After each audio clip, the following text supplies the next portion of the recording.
Replay, doubling your revenue with virtual staff with Brett Trembly, episode 249. Are you ready to make your law firm a profit-generating machine that will free up your time and skyrocket your impact?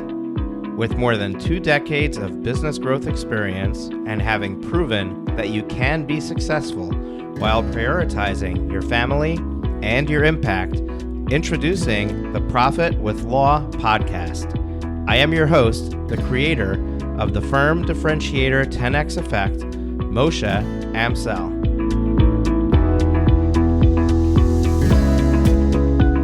Well, hello and welcome to another amazing guest interview here on the Profit with Law podcast. I'm your host, Moshe Amsel, and today I have with me somebody really interesting, cool, unique. You're going to be excited to hear from him, but before I introduce him, let me just tell you, if this is the first time you are listening to the Profit with Law podcast, you're in for a treat.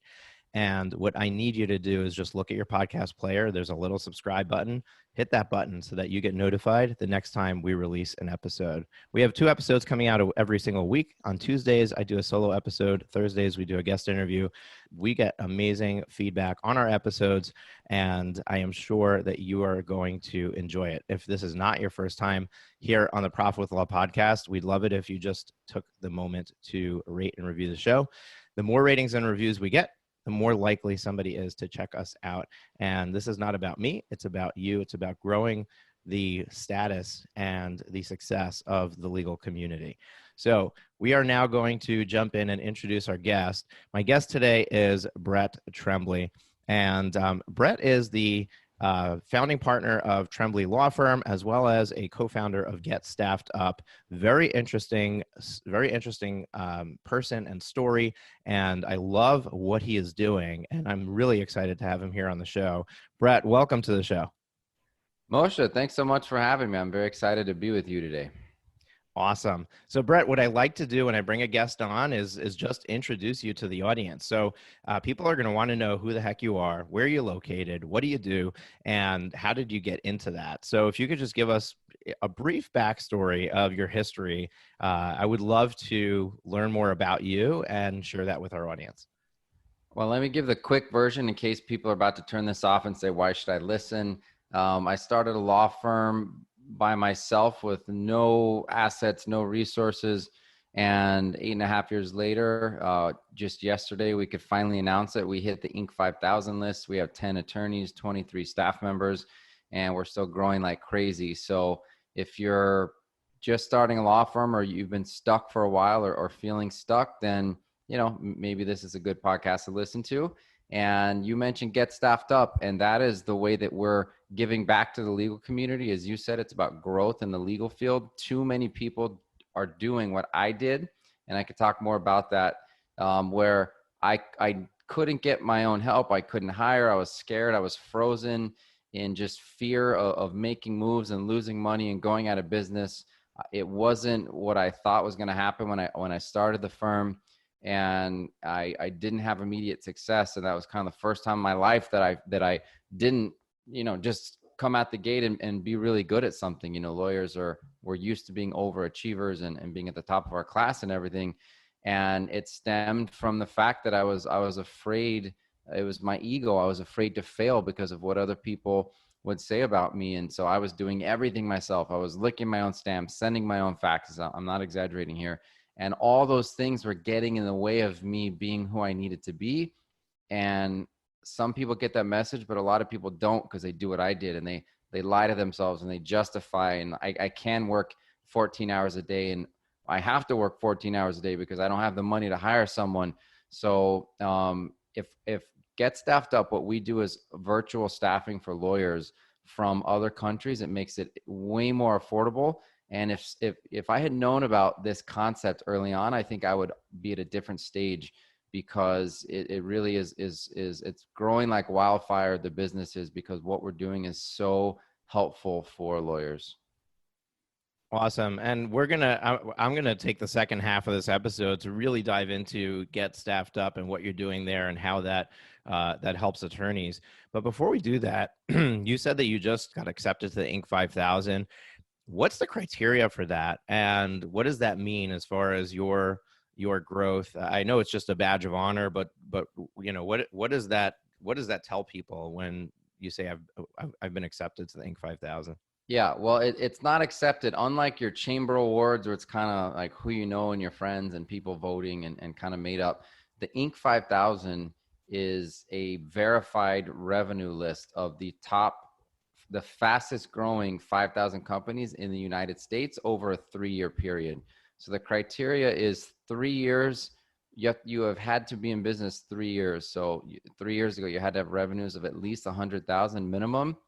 And then in order to apply, you have to be over 2 million 3 years later. And so if you qualify, then you submit your financials and then you get ranked essentially within the 5,000. There's a list from 1 to 5,000 of the fastest growing companies in the United States. Wow, impressive. So, what do you think were some of the biggest challenges that you experienced over the last 8 years in growing the firm from infancy to being, hoping to be one of the fastest growing companies in the United States? I think, Tony Robbins says that the hang up, 80% of the hang up in a business is the mindset of the owner. And we make thousands of decisions per day that we're not even aware of. So, I mean, I just see so many people online, all these Facebook groups now exist, and lawyers are going back and forth and they need help and they need resources. And somebody will offer a good resource and immediately somebody will respond with, I can't do that. That's not me. I can't hire someone. I don't have time to train someone. And I'm like, where do you just make these things up? When's the last time you actually sat down and looked at your day and decided I'm too busy to be less busy, right? I'm so busy doing all the minutia in my business that it doesn't make sense for me to take 4 hours a week for the next 6 weeks to map out a job description and hire someone so that I can delegate more things and free up my time to not only be so stressed, but to get more done. And that exercise is not intuitive though. How do you even know that that's the next step to take? And that's where I think lawyers fall off, is we were not taught business. First of all, I had this conversation with somebody yesterday. Schooling probably all over the world, but here in the US is made for employees. It teaches you how to do good and pass tests and get a job. It doesn't teach you how to give a job and how to be an employer or an entrepreneur. The school system is not set up for entrepreneurs. Even when you go to business school, they want to teach you how to impress someone else with your business knowledge and get hired. And so lawyers, especially, then we go to law school and we learn how to practice law, or I should even say that all we learn in law school is how to read case law and hopefully, make some arguments. And so we either out of necessity or out of want, we start our own law firms, and you're now a business owner, you're an entrepreneur. You're not really, and you shouldn't really be a lawyer anymore. If you do want to remain a lawyer and be the technician, as Michael Gerber talks about in the E-Myth, you need someone else running your law firm, even if your name is on it. And there's just so many concepts that lawyers don't get. And, backing up to when I was in first grade, I sold pencils for money and my parents didn't know. And then I would buy my brother and I things from the vending machines, and my parents like, where are you getting this money from? So, that was kind of how I was as a kid. I was always coming up with ways to make money. And again, so I kind of fancied myself an entrepreneur, and I have different business stories throughout my youth, but I thought, well, I'm an entrepreneur. I know how to run a business. It's just not the same. Lawyers don't know how to run a business. I know I'm speaking your language now, Moshe, because that's what you do. You're a mentor, a coach, and you help people grow their businesses and figure out what they need to do. But just like, you don't know what you don't know. So I didn't even know that there were resources and that I should be reading them, and I should be spending most of my time learning how to run a business instead of trying to network and be a good lawyer. And that was my biggest hang up. And it goes back to the mindset of things we just tell ourselves all the time that we don't know any better. It's interesting. There's two things that you said that I want to go back to. One is you mentioned the fact that lawyers do not learn how to run a business in law school. That's a huge one. It's something that I mention a lot in various videos that I do on Facebook, things like that. But what's interesting that you pointed out that I really haven't highlighted, and I really should in some of my material, is I have an MBA. I went to business school. And let me tell you, there was zero education about how to run a small business in business school. It was all, I mean, there was class on, cost accounting and, and how to, and manufacturing lean manufacturing and just in time delivery of stuff. None of it's relevant to anything that I'm doing as a small business owner, and none of it is relevant to any of my clients, any of my attorney law firm owner clients either. So the fact that you didn't get a business education in law school just means you're on the same playing field as every other small business owner in the United States of America and probably in the world. The education that we get is from coaches, mentors, listening to others who have had success, and the school of hard knocks. My mother always said, sometimes you learn with your ears and sometimes you learn with your butt, and and that's what it is with entrepreneurship. It's, sometimes you're listening, you're reading, you're soaking up somebody else's mistakes in that way, and you're becoming a better person from it. And sometimes you just have the cost of education in the financial mistakes that you make and the decisions you make in your business. And that's how you become a better business owner. And that's why I think this podcast is like something that everybody should be listening to every single week, because that's what I'm doing here. I'm bringing you information on how to be successful, how to be a successful business owner. And it's people like Brett and any of our other guests that you've heard that bring this knowledge to you. So that's one thing that I wanted to go back to. The second thing is staffing. My story, and I don't know if I shared this in past podcasts, so I'll share it here. My father has always been, he's always been himself. He never wanted to work for somebody. So he was a jewelry salesman. Then he started a local flower delivery business that he ran out of the basement. Then he did a closeout business where he would buy stuff that was, going for pennies, and he would look at it and say, okay, why is this not selling? And then he would try to repackage it in a way that it would sell better and then sell it for a significant premium on that. Throughout that process, I was employed in his business, not officially, and we never got paid. We just had to do it in order to stay in the house. But one of the things we did, like there was a game, Plutocrat. When you opened it, it had no instructions. So no wonder people didn't like the game. It had, like you had to figure out how to play it yourself. It was ridiculous. So we came up with our own way of playing the game. We wrote an instruction manual. It also came with all the pieces loose. So, it was just a mess when you opened the box. So we repackaged all the pieces into little Ziploc bags and put in an instruction manual in, and then, shrunk wrap it. And then he turned around and sold that to stores. And, so that was the kind of stuff that we were being exposed to. He also did gold refining at some point, and he would buy garbage bags of glasses that were being thrown out by eyeglass companies, because apparently there's like a little tiny bit of gold that's used in the manufacture of glasses, and he would melt all that down to get the little tiny bit of gold out of it, and then turn around and sell the gold nuggets. The list goes on and on of the things that he's done. But what I noticed in growing up under in that environment is he was always by himself. He was always doing all the work, and he never like hired somebody to do any of the things for him. And I view that even now, he's been very successful the last 15 years as an Access database programmer. And I've pushed him many times, like, why don't you bring on other Access database programmers? Why don't you go beyond yourself? And he's just happy, being by himself. That's what he wants to do. But I saw a bigger vision for him that he didn't see. And I realized early that the way to build a business is to have staff, is to have other people doing the work for you. And kudos to all the solos who decide to stay solo. But the reality is you're not an entrepreneur. You're really not a business owner. You just are paying yourself a paycheck that somebody else could easily pay you if you work for them. You just don't want to have a boss. So you're your own boss in a job. And when you start to recognize that the key to growing a true business is to have staff doing work for you, that's when you can start to look at everything that you're doing and say, okay, what are the seats I need to fill so that I could be the most productive person that I can be? And that's why I love what you're doing with Get Staffed Up, and the fact that you have 10 associates working for you, and, and have grown your firm to where you have it, is that, it's not about being a lawyer. It's about building a business where you can serve your clients in the best way possible. And there's no way that you could be the best person at your bookkeeping and accounting, the best person at receptioning, answering your phone, the best person at making sales, the best person at managing the client relationship. There's no way you can wear all those hats and be best at all of them. There are people who will do each of those jobs better than you.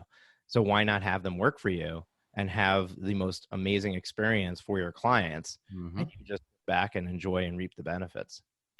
Yeah, I mean, look, you were on a roll there, Moshe, and I didn't want to interject, but there were so many points I want to say absolutely and add something.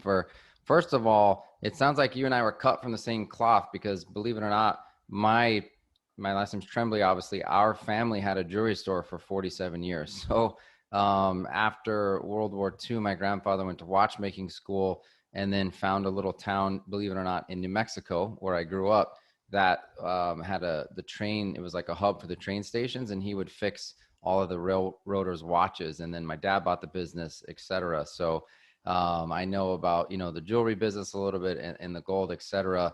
And the other thing I want to say is, it sounds like, your dad's somebody I want to hang out with. I, on the other hand, kind of like your dad, would buy things and sell things as a kid. And that was a fun thing that I like to do. And I think that maybe people that work on their own. So I truly believe this, to each his own.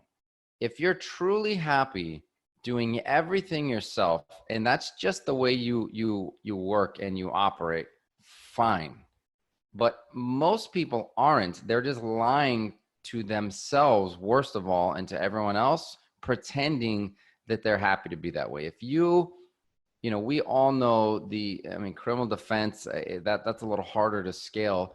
But you've got the 55 to 60-year-old estate planning attorney. He's got one paralegal that does everything else, and that it's been those two, for 20, 25 years. If you really got an honest answer out of them, would they rather have the situation that I'm in? And I don't want to come across like, look at me, but I don't practice law anymore. I run the business. I make sure clients are taken care of. My main job is recruiting incredible staff people and teammates, because after a while, you can't grow the business doing everything yourself. You have to bring on the right people and put them in the right seats. Building teams is one of the most fun things that I've ever been a part of. I love the leadership aspect and building the teams and empowering other people to do all the things you were just mentioning, from the low end to the high end.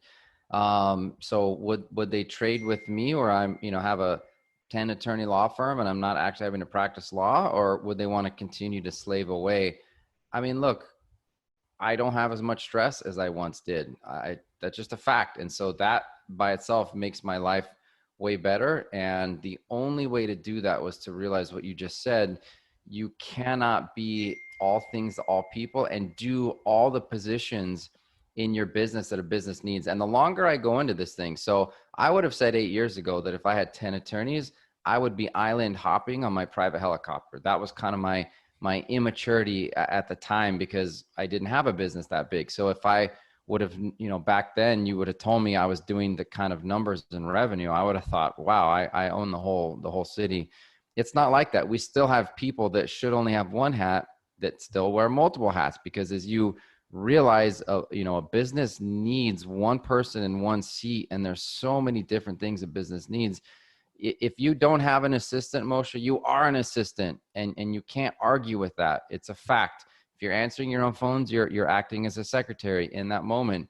If you're doing your own paralegal work, you're a paralegal. If you're doing your own junior attorney work, you're a junior attorney. If you're doing your own senior attorney, then you're a senior attorney. And then sometimes you're the business owner. And I just emphasize that, because when people fight that, and I was there, so I'm not better than anybody. I refused to hire someone because I thought you had to have the money in the bank account for maybe a whole year before you could hire them. But what I really found out was, if I hired someone, and I found this out through a lot of reading and self-analysis, but if you hired someone and then I had to fire them, I would be looked at as a failure. Like, oh my gosh, Brett tried to hire and then he had to fire someone. What a loser. people are too busy to care about me. So let me turn that around. People are too busy to care about you so much. Maybe a few people want to see you fail, but that's few and far between. I remember the first time I sent my first e-newsletter, I hit the enter button, to send, and I stood up and I was like, oh my gosh, what did I just do? This is a big thing. I don't even know what goes out anymore for the most part. The world doesn't revolve around me. The world doesn't revolve around you. You have to, quote unquote, get over yourself, and you're never going to have the money in the bank. I mean, maybe you're a PI attorney, you win a big case, but you have to hire someone and realize that if you do it the right way, that person's going to make you money. So here's the example. It's the summer of 2014. I finally hired an in-house law clerk, a law student, but I made her do my assistant for everything, right? She was doing now all the phone answering, et cetera. And I doubled my law firm revenue the next month. And I'm like the very first month that I had her, and I thought, how did that work? How stupid am I? I mean, it's just math. If you bill 10 hours a week and then you bill 20, that's twice as much revenue. Of course, you're going to double. It's such a simple concept, but it's hard for people to pull the trigger and grow because they don't trust the data. They don't know their numbers, especially, and they just can't see how hiring someone is going to make them more money. They look at it as an expense. And people have such a hard time getting over that I just emphasize all the time, because when you see someone get it and the light bulb goes off and then they invest in themselves, it's a great feeling. Doesn't really make a difference in my life, but it's such a great feeling when somebody just does it and they grow and they give someone else a job that wants the job and will be better at them, and they themselves get better. Yeah, absolutely. Oh my gosh, there's so many things that you said that I'd love to go back and highlight. But go all the way back to the beginning of what you were just talking about. Somebody who's a solo, and you gave an example of, the 55-year-old he's been in practice for 20, 30 years, and he's got his paralegal, and it's just the two of them.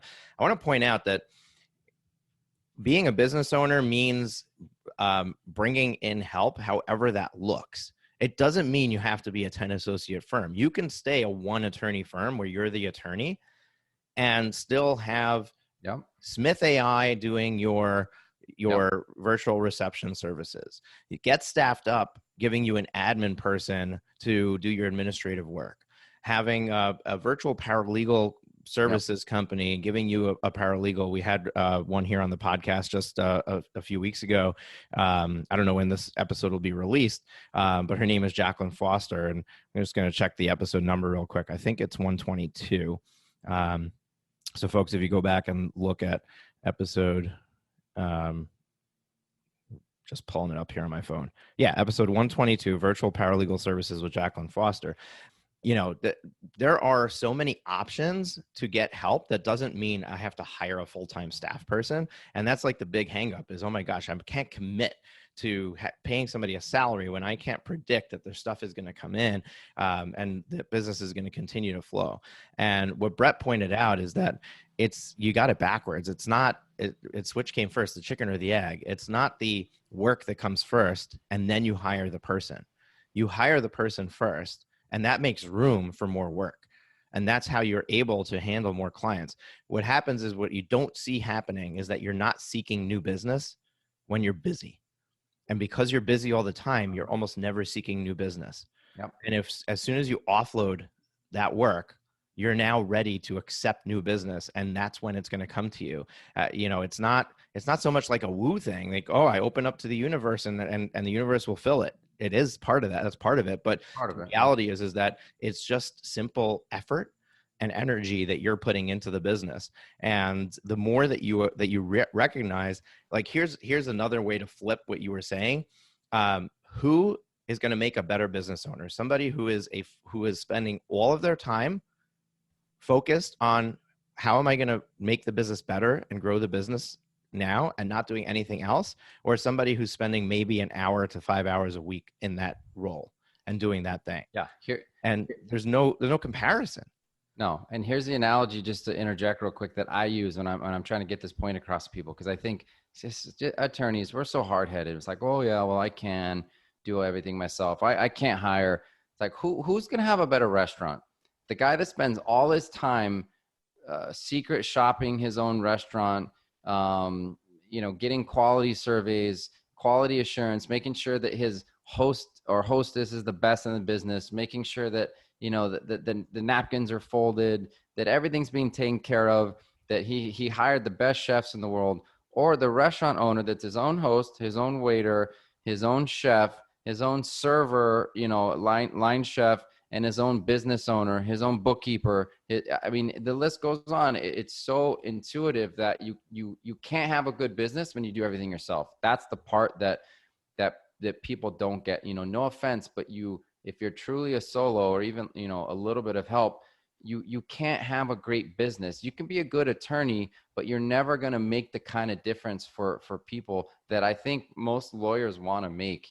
And you're right, you don't have to have a 10 attorney firm. That's not what this is about. In fact, I know a probate lawyer who just crunched his numbers, and he figured out what his most profitable services were. And with 2 attorneys and a few staff people, he's in the type of law where it's more systematized and conveyor belt. He's going to be, based on his numbers, and I believe him, just as profitable as we are with the firm a third of the size. That's awesome. Good for him. There's not one size fits all. You don't just have to grow, but you Right. can't do everything yourself. Absolutely. And I couldn't agree more. Like you said earlier, each person you're your own person. You get to design what life you want to have, what kind of firm you want to have. But there's no question that if you're just yourself with no help at all, that you probably have a really hard time taking a vacation. And if you do, you're probably losing business or hurting your client service in the process. Or you have to take only a week, and you can't take a 2-week vacation, or you can't take a 3-week vacation. And that's just one, highlight. It's just highlighting where the problem lies. The reality is that there is ebbs and flows, and there are times that you're probably way overwhelmed, that you just can't handle all the things, and something has to suffer from it. And maybe you're apologizing to your clients about it, or maybe you're not. And, your clients are just wondering, like, what the heck is going on? So my belief is that even if you're a solo, there are ways to get help that doesn't require you making a massive investment, massive change in your business. But your restaurant analogy, by the way, I use that all the time. I use it slightly differently. I use it to portray why it's important to invest in your law firm. Nowadays, people, because starting a business is so easy, 30, 40 years ago, in order to start a business, even a law firm, you needed tens of thousands, maybe hundreds of thousands of dollars in the bank to start your firm, because you had to take a lease in an office space. You had to buy a spot in the yellow pages, which wasn't cheap. You had, there wasn't a way to advertise. You weren't allowed to advertise. There wasn't the internet. It was all either word of mouth or people look you up in a phone book. And you had to bring on staff in order to manage the process, because you weren't able to track everything with software and have people do things book their own calls and pay their invoices online and all that stuff. So there was a lot more manual stuff going on. You had to invest $100,000, $200,000 into your firm just to get started. Yep. And people would work for 20 years to save enough to be able to start their own firm. You don't recognize how easy you have it today. But at the same time, because you have it so easy, we tend to think, oh, I'm just going to start and I don't need anything. And the reality is sure, I can find a ton of examples of people who started with nothing. Brett might be one of them, where they didn't invest any money in their firm, really. They just kind of put sweat equity in, and they built it and figured it out and moved from there. But somebody who's willing to invest $50,000 in their firm and bring on some staff initially and hire a marketing agency and, do a few of the things, like think of what do I want? I want a $500,000 firm. What does that look like? What if I actually fronted the money to have the firm look that way when I didn't have that level of revenue? But now we're geared for it, and very quickly grow into it. The speed to get to where you want to go is truncated. It's significantly expedited, like from one year to 5 years. Like it might take you 5 years if you started on your own with no capital and no investment and not realizing that this is the way to go, versus I start and I actually bring on people that are going to help me sell, that are going to help me produce and help me market and spend that money up front. you'll probably get to where you want in a year, 18 months, instead of taking 5 years to get there. And I think so the analogy I use is the restaurant, where somebody wouldn't open a restaurant without any investment. That would be asinine. They would have to be everything. They would have to be the chef, be the waitress, be the waiter. Their ability to succeed in that market would be extremely limited from day one. So people they know that that's not going to work. So they don't do that. They save for 10 years until they have enough capital to be able to start their own restaurant. And then they open it up. And unfortunately, a lot of them fail. And, people work their whole life to save to start that business, and it's not successful. But there's so many places to access capital. And I think that it's a big mistake that law firm owners make, not recognizing that you need to invest in your business. And sometimes often that investment happens before the return. If putting money in the stock market, you made the money first and then you made the investment after, we'd all be doing that, right? Yeah, exactly. It's pretty intuitive that you need to put money in order to have a return out. And I think that, people, we operate from, I'm going to put time in and take money out. And the reality is that you only have so much time. It's a very finite resource. Oh, exactly. You can put money in or replace the time. Exactly. That's a sad example you gave. Imagine 10 years of your life. What's that worth? Some people are so risk averse, and I was this way again. I was so afraid of failure. But 10 years, I mean, it sounds awful losing money, but it sounds way worse losing 10 years of your life. So I tried to get some sort of grant or loan. Can't remember exactly what it was, but I had no ability to get one. I didn't have any assets or collateral, so I was denied. I was in credit card debt. Family, no money to speak of. After my dad sold a jewelry store, he was a teacher, and my mom and my stepfather as well. So I had to bootstrap. But looking back, I mean, I could have sped up, like you said, 3 to 5 years by having some sort of capital investment. And it's not like it hangs over your head and you got to pay it all back. If it's 50 grand, you make payments, big deal, just like you do on anything else. But forget that, because I don't really know the world of borrowing to start a law firm.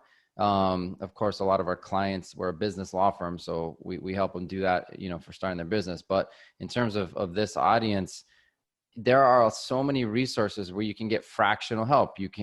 So get staffed up. We do only full-time staffing because the price point is so ridiculously reasonable that it doesn't make sense to do part-time. So, but you can do a lot of fractional services to get help for not that much and grow your law firm so much more quickly if you just invest in yourself and those resources. Yeah, absolutely. And I kind of alluded to that earlier when I mentioned, use Get Staffed Up for admin, use Jacqueline Foster for paralegal, use Smith AI for reception. Your ability, law clerk. Use law clerk to fill in the legal work. Law clerk is a marketplace where you can find contract attorneys to do specific things for you. So Law Clerk was a sponsor of our Law Firm Growth Summit back in December of 2019. And folks, stay tuned because we're about to announce the next summit coming up soon. It's going to be in November of 2020. Really excited about what we're creating there. Smith AI also sponsor of many of our events, including the Law Firm Growth Summit last year. So these are great companies. And, that's why I was really excited when I met Brett here on, in the green room before we started this interview, because what he's doing with Get Staffed Up is great for the law firm who's trying to figure out, okay, how do I get help, but I'm not ready. I don't have the capital, or I'm not ready to make a commitment to somebody, local, full-time at a significant cost to our overall P&L. So Brett, let's jump into Get Staffed Up. What is it? What does it do? What kind of help do you provide? And maybe even share some examples of what it might cost to get somebody on board. Absolutely. I mean, our pricing's right on our website. So very happy to share. And the example I'll give is, I was paying somebody. I still love this girl to death. I really wish she was a team member. But I had to make a tough decision at the time, three or so years ago. I couldn't justify the $60,000 salary that I needed to pay this person when you include withholding and benefits and the overhead and the insurance and the office space and all the things that people don't add in. Employees, domestic employees cost anywhere from 1.25 to 1.45 percent more than you're paying them. So you can just tack on another 25%, let's say, to use a low number. So if you're paying someone 100, they cost you as the business owner 125. Right. We call in the accounting world, in the business management world, we call that the loaded cost of the employee. So what the employee's salary is just what they think they're getting paid. But the loaded cost includes your payroll taxes, your health insurance, if you're matching money in a 401k, workman's comp, unemployment insurance. The list goes on and on and on. You're right on. I use a factor of 1.3 as a general rule, but it's anywhere from 25 to 45%. Yeah, absolutely. Yeah, I mean, it depends, right? So I'm just trying to be conservative to not oversell this thing, right? So what we did is my business partner hired 4 people out of the Philippines. It just so he had a real estate law firm. Just so happens that 3 of his people moved like all within a month. He found out about this concept and he did it. And I said, holy cow. And he still has a lot of the same people with him who have now moved on to get staffed up. So I should say with us. And I asked for one at my law firm and she's still with me. She was fantastic. And the cost saving, it was about a third, in other words. So we have 3 price points just to answer that part of the question: $1,650 a month, $1,850 a month, and $2,050 a month, depending on the type of what we call staffer or virtual assistant that you need. So all of those price points are about at 20 or just, in the low 20s or high teens, when you can't get an admin person for, especially in Miami, less than 40, 45. And again, now you got to tack on, the extra 30%. And so we have 3 positions, Moshe. We don't do attorneys. We don't do paralegals. We do administrative staff only, right? Where a lot of people lose their time and they don't realize they're losing their time. We do virtual receptionists, virtual intake coordinators, client happiness directors, legal assistants, personal assistants. That's our $1,850 price point. And I want to mention that these are no longer people from the Philippines. A lot of people think about outsourcing or offshore and they think India and the Philippines. We do still have people from the Philippines that are at our lowest price point. Those are the clerical data entry, e-filing, like file clerk, scanning, sort of big volume type stuff that doesn't require a lot of interaction. You have the different time zone. And just being frank, you have an accent issue. So what we did and what differentiates us, we don't have a big building like in the Philippines filled with sardines and we're trading time for hours. Well, you need 5 hours, we got someone 20 hours. And that to me, that's a horrible business model and it wouldn't be fun. Our employees, because there are legal employees and they work for you full time. So they are in Mexico, Central and South America. So you have a lot of cultural similarities. A lot of great English schools, and we're only hiring people with impeccable English, reading and writing. And you have the time zone, which is a huge factor. So we go out and we use our proprietary process to find really great applicants. This quarter, Moshe, will have 5,000 people apply to work with us, and only 50 will get a job and be placed with a law firm. So it's 1%. I mean, we are getting the top 1% of all applicants because of how difficult it is to get through our recruiting process. So you hire us, we have a call, you pay the onboarding fee at $1,750, and we find someone, we present them to you, you do the interview and you decide if you want to hire this person or not. We send you the materials and some videos before. If not, then we move on to the next one. But when you find the person you want, because it's not like we're just giving you who we want, it's ultimately your choice as the business owner. Now they're a full-time employee. And you pay us a flat fee every month, and we take care of all of the back end. All those things that you had the exhaustive list on top of your head, we take care of all that in each country. There's a lot of rules and regulations that we have to follow. And that's it. You've got a really appreciative, hardworking, great person, full-time. There's no split loyalty. There's no split hours, working only for you as a team member that you want to treat just like a team member.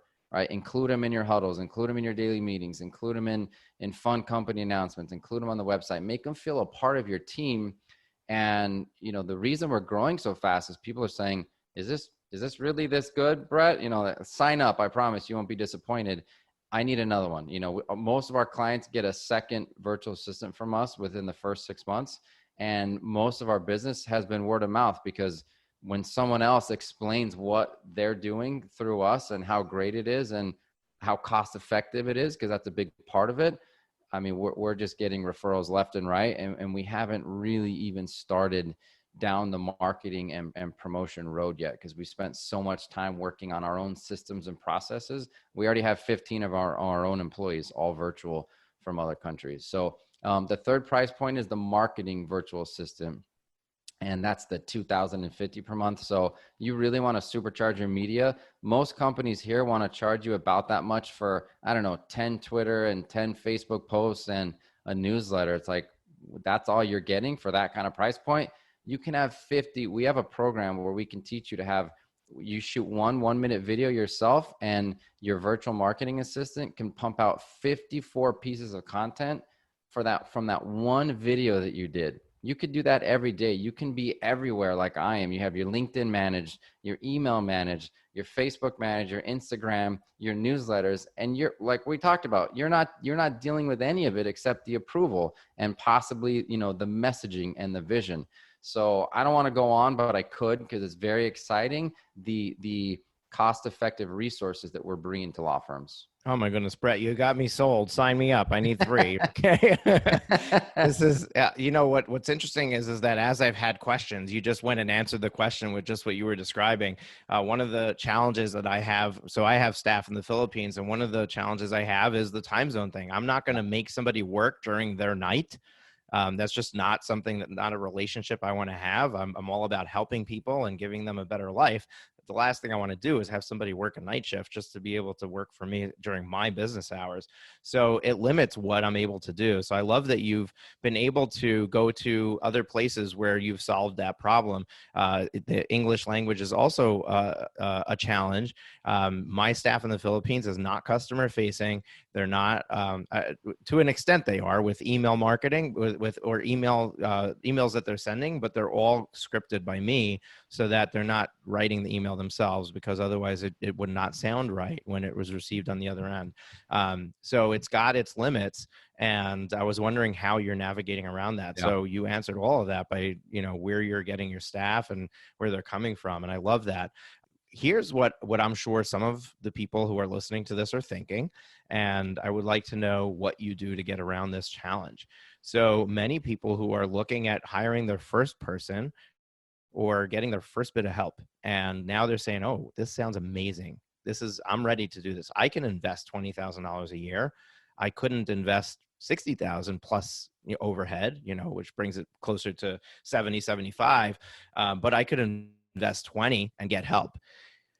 But I don't know what to give them, and I don't know how to instruct them. And I don't, how do I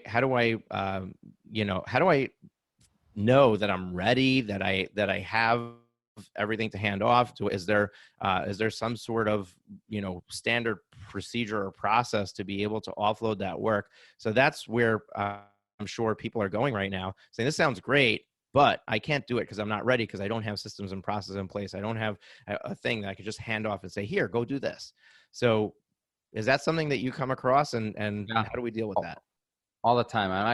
I'm not just saying this. I'm very glad you asked this question, because this is who I was. And man, I wish somebody had just told me this back in late 2011 when I started my firm, or 2012. So there are thousands of lawyers right now that are so stressed out, because we talked about, being a true solo. You know how stressful it is to go spend 3 hours in court and come back and go like, oh, I don't want to open. I mean, look, we have email on our phones now, or just to get out of the courtroom where the judge can't see, and you look at your email and a client's asking for something, another client's disappointed, and then you have like an email of a new client. So which one do I answer? You know how unbelievably frustrating and stressful. You can never get out of that. Like you said, you can't even take a vacation without losing referrals and business. Oh man, the stress that I used to have on vacations. I was trying to enjoy my family. Holy cow. So here's the deal. Nobody teaches us this, but here's the easiest way to do this, Moshe.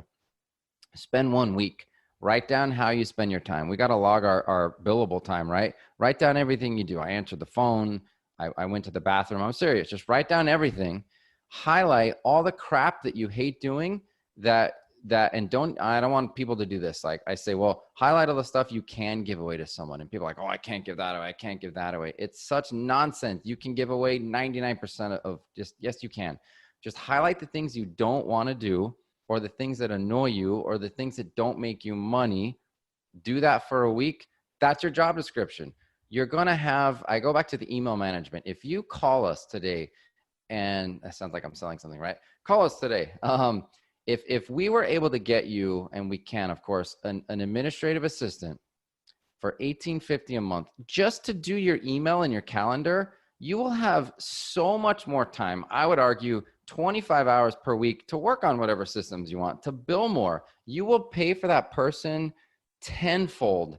What are we talking about? 5 hours a month of more billable time. They're going to save you 25 a week. You have to get a personal assistant to do all those admin tasks early. That's going to put more time on your plate to start developing. Well, let me Google how to make a real job description for my next hire. Let me do 5 more hours of legal work this week for an extra $1,500, right?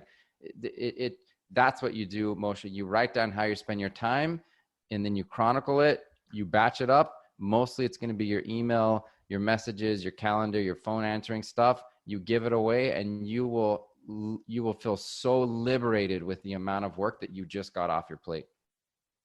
Oh, awesome. Absolutely awesome. I teach a similar exercise to what you just described, but I learned it from Michael Hyatt. I'm sure you're familiar with Michael Hyatt. So in his book, Free to Focus, he goes through this 4-quadrant, chart. Basically, there's 2 types of ways to measure what we're doing. There's how proficient am I at it? So there's a proficiency level, and then there's a desirability level. Like how much does it excite me? And basically what you do is you rate those 2. So you make a spreadsheet with, the list of activities. And then you, in one column, you put your desirability level and you rate it like a 1 to 4, choose something that's easy to grade. And then you put your proficiency column and you rate how proficient you are, 1 to 4. And the stuff that you rate highest on both is the stuff that you want to keep. The stuff you rate lowest on both is the first things you want to get off your plate. And that's how you back into it and grade that. So I love that. And are your admin assistants familiar with pieces of software, or is that just like any employee? You need to train them to use your stuff and get access to your pieces of software and all that. Yeah, I mean, going into Mexico, for example, and finding people that know how to use Clio or Rocket Matter, I mean, that would be nearly impossible. We do get that question, but these aren't unicorns, right? They're just really talented human beings that happen to be born in a different country than us. So you got to train them. You got to onboard. It's going to take 4 to 6 weeks to ramp up and get the production at really peak capacity, just like it does for any other employee you're ever going to hire, unless you're poaching them or bringing them, they want to join your firm from another firm where they have experience, but guess what? You got to pay those people a lot more. So these are what we like to say, they're talent. And a lot of them have been personal and executive assistants for other people, by the way. So these are not like just all fresh, out of college. There are very experienced people, but the software is going to be a challenge, like it is for anybody. Right. And what about turnover? What is your turnover rate? Because people leave, right? They leave, whether it's, an employee I hired that says, hey, I'm, moving to live near my grandma who's sick, or, I found a better job somewhere else. And so turnover is always an issue, and you spend a lot of time training somebody, getting them, and finally you get everything working perfectly. And this employee is fully productive. And then all of a sudden they're like, hey, I'm leaving. So, turnover is a real thing, whether it's through Get Staffed Up or somebody that I hired. What does your turnover look like at Get Staffed Up? Moshe, I mean, we haven't met before today, right? I just want to confirm, right? Yes, we met today. But this was not a teed up question. Yeah, it's almost like we're all buddies, and you're throwing me softballs here. If you're frustrated with turnover, it's because you're ignoring life. People are not put on this planet to work for you their whole lives to make your life so great. turnover happens so often because who wants to keep the $10 receptionist job their whole life? Who doesn't want to, get promoted and move on to better things for their family? You should want that for your people, or you're maybe not, a good person to work for. So it's almost like I sent you the business plan, Moshe, because one of our uniques, as we call them, is here's the saying: we solve your high turnover position at your three highest turnover. See, now I screwed it all up, right? We solve the high turnover problem at your three highest turnover positions, which is your clerical positions, your admin positions, and your marketing positions. Because, stateside, it's so hard to find a good receptionist and keep them unless it's maybe somebody retired who just is bored. It's really hard to keep good intake people. It's really hard to keep marketing coordinators. So we are look, we're still hiring human beings, and it happens. We have people show up on day one and they don't want to work for that person, or they flake out. But it is so much more rare so far for us than it is here in the United States. We have an 85% retention rate. 85% of our clients have had the same staffer for longer than 9 months. So, again, it's not perfect. We're not promising you perfection, nor would we. But this is our goal, is to convince you that you will always have turnover problems if you keep hiring locally and domestically. And possibly the way to fix that and to stop what you just described is the training, new person, the hiring. That the hidden cost of hiring is $5,000. So every time someone leaves, you're losing $5,000 by going through the whole process, not to mention the lost, productivity. It's cheaper than that to hire through us anyway. And so, this is, again, one of the things why I'm so emphatic about what we're doing for the legal community. There's nothing like it, and it's phenomenal. Now, in certain staffing agencies, where the staffing agency has the employee and you are paying the staffing agency, at some point there's an option to take over that employee completely. Like, I want to bring them in-house. I want to actually have them on my staff. Do you have that option available for your clients? The things I'm thinking about is, what if I want to promote somebody? So they came through you, they're amazing at what they do, but I want to move them into an elevated position in the firm. I'm kind of stuck in, with the position that I'm paying you for. Do you have that success path for your employees available for them to move, into a more permanent role with the law firm? Well, I'll tell you, it's actually better. So one, we have a buyout. So if you really want someone, fine, you just buy them out from us, because it is expensive for us, obviously. But better than that, Moshe, we had one of our really good attorney friends here in Miami, one of our first clients. We found her someone awesome right away. That girl just got promoted. Why does that mean anything has to change? She got a financial promotion, so now we're charging more to the client, and the virtual assistant's making more. She got more things put on her plate. But if we're giving you an admin assistant and you want to add, some extra things to their plate, there's no need to buy them out. There's no need to change anything. You're just you're not hiring through us for a position. You're hiring a person. They're yours 40 hours a week. So whatever you give them for 40 hours a week, if they're good at it, then keep giving it to them. And there's really nothing that needs to change about our relationship. It's absolutely awesome. All right. Well, we are running out of time here, so we're gonna wrap this up. Brett, this has been eye-opening, mind-blowing. I mean, there are people who are just on the other side of this conversation, listening to this and saying, "Oh my gosh, this is exactly what I needed." So, work with Get Staffed Up to save money and your biggest resource, time, while they find you the best English-speaking VAs in the world.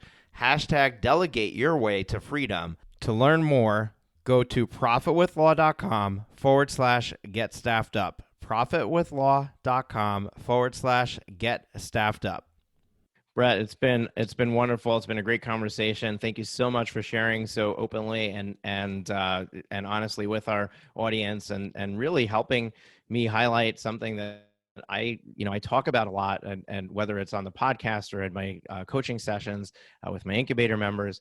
And by the way, if you are interested in becoming an incubator member, you can check it out at profitwithlaw.com/incubator.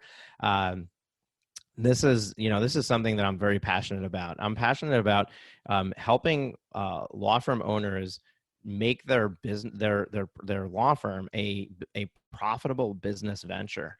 And this is an amazing tool in the arsenal that we just happen to connect. We happen to connect on LinkedIn. We, got this, this podcast booked, and I connected with you thinking, here, I'm getting a really successful attorney I can highlight, with my audience. And then we started talking at the beginning, and we're like, and you're like, Get Staffed Up. Have you heard of it? And my mind was blown. So I'm a big proponent of finding, inexpensive ways to really get past that point of, hey, I need help. And it's just, I don't have the ability to make that big jump and leap. So my folks are going to be super excited about this option. And I hope you're ready to have your phone ringing off the hook. We would love that. So, all right, Brett, I'm looking forward. I know that we're going to have other opportunities to highlight you. So I'm looking forward to bringing you back in other capacities, maybe as a guest at our Law Firm Growth Summit coming up in November 2020, as well as some other stuff that we have going on. So it's been a pleasure, folks. Once again, if this is your first time listening to the podcast, by now you see the kind of value that we bring. Make sure you hit that subscribe button, come back and listen to us again. We'll be back next Tuesday with a solo episode. It'd just be me talking. Maybe it's interesting, maybe it's not, but then come back Thursday for another great guest interview. Those are always interesting. I may not be so interesting, but the guests are always very interesting. And the other thing is rating and reviewing this show. We don't get enough ratings and reviews. No matter how many times I ask for it, it's asking you to go out of your way and do something for me, which is, it's always difficult because I'm not giving you anything in return, but I really am. I'm here twice a week in your ears, helping you, providing content for you. I'm only asking for a small little favor for you to go back and rate and review the show. I don't care if you give me 1 star, just rate and review the show so that we get more ratings and reviews. Hopefully you'll like it. Hopefully you'll give us really good positive feedback. But regardless, we could really use more of those. So folks, go take specific action that's going to move your business forward this week. And maybe it's going to getstaffedup.com/VIP. Maybe that's the action you need to take today. But go take some action that's going to move your business forward. Have you been enjoying the show? We sure hope so. To make sure you never miss an episode, be sure to hit the subscribe button in your podcast player app. Next week, we will be back with more valuable resources and ideas on how to break the mold and take your law firm to the next level.